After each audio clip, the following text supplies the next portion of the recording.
Hey guys, this is Silver Channel back again, and at this point, I'm sure you've all heard of Dragon Ball FighterZ. Now, I haven't made a video on this game yet, but this is a new competitive Dragon Ball fighting game that was announced last E3, and it's been getting a lot of hype with new characters being revealed left and right, and both the Dragon Ball fans and the fighting game fans have been getting very excited.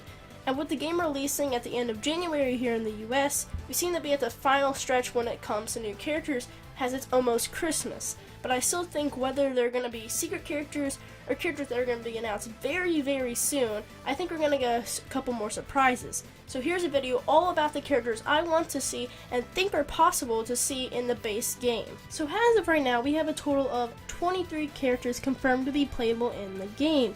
These include Super Saiyan Goku, Super Saiyan Vegeta, Super Saiyan 2 Teen Gohan, Final Form Frieza, Perfect Cell, Fat Buu, Super Saiyan Future Trunks, Piccolo, Krillin, Android 18 with Android 17 as an assist character, Android 16, Super Saiyan Blue Goku, Super Saiyan Blue Vegeta, Tien, Yamcha, Ginyu, Nappa, Super Saiyan 3 Gotenks, Kid Buu, Ultimate Gohan, Beerus, Hit, and Super Saiyan Rose Goku Black. So now that we all know what characters we already have in the game, time to speculate on the final fighter. Since we have 23 characters right now, I'm going to go ahead and say the roster will be around 28 characters. So I'll be showing off my final 5 characters. Just one rule though, they cannot be from the Tournament of Power, because that arc is way too new to be able to make a character for in time for January. So let's go ahead and get into it. So in no particular order, the first character is Vegito.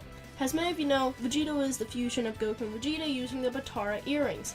So this already kind of makes them sound like two characters that already have two versions of themselves in the game, which at first does not sound like a good idea at all.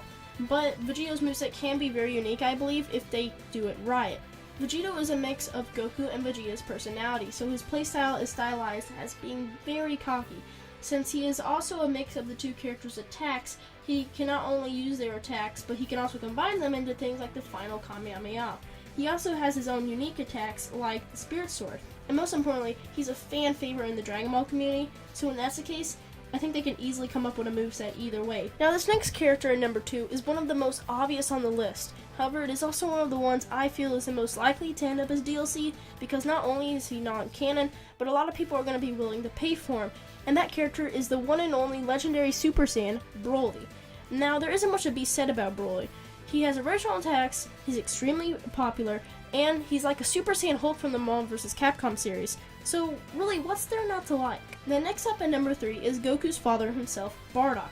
Now Bardock is a fan favorite who I've seen a lot of requests for to be put in the game, but at the same time a lot of people are saying that he shouldn't be in the game because he would not be unique enough, since while he does have original attacks, a lot of them are just normal looking ki blasts that he put names on. So they aren't really much different from a lot of other characters.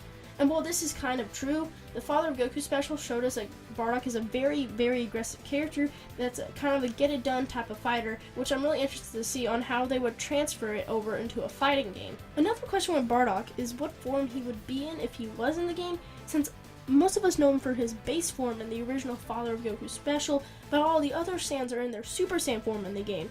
He does have a Super Saiyan form from his second special, but that one is non-canon, and so far all the characters and fighters are canon. They could always use his Super Saiyan 3 or Timebreaker forms from Heroes of the Xenoverse as well. Either way, I have a strong feeling we're going to see Bardock in the game. At number 4 we have who is definitely the most controversial character so far, and that is the Turtle Hermit himself, Master Roshi.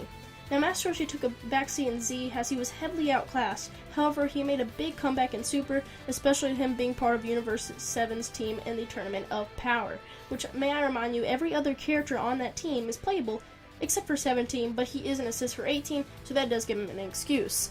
Roshi also has unique moves like the Mafuba, and he can use his buff max power mode so that he can go from small and fast to big and stronger mid-battle. The only thing that is stopping this character is the fact that he can't fly, but with how important he is in the series right now, I feel like they can make a way to work around that. So finally we're at number 5, and we have the true strongest man on Earth, Hercule. Now, even though they said they would not have joke characters in the game to keep the game balanced, you really can't have a Dragon Ball game without Hercule, because for the longest time, it really hasn't happened. In fact, I don't really need to explain what his moveset would be like, but just because of how many Dragon Ball games he's been in, and that's really saying something. Like Roshi though, he also has a flying problem, but other games have already had compromises to that, like giving him a jetpack. so I definitely think he will be an unlockable for this game. Alright, so that is my speculation list on the final Dragon Ball FighterZ characters. But there were some characters that just barely didn't make the cut for me, such as Gogeta, Janemba, and Fuse Zamasu. So I won't talk about them, but I will add them to the straw poll that I will have down in the description below, along with the other 5 characters I talked about, so you guys can vote on who you want to be the final character in Dragon Ball FighterZ if we can only have one more. But that's the end of the video, and before you go, be sure to follow me on Twitter for more updates on this channel and other cool things, as well as add me on systems such as PS4, Switch, 3DS, and Wii U, so we can play this game and others once it comes out. So now, without further ado, I hope you enjoy, have a wonderful rest of your day, and I'll see you all next time. Peace.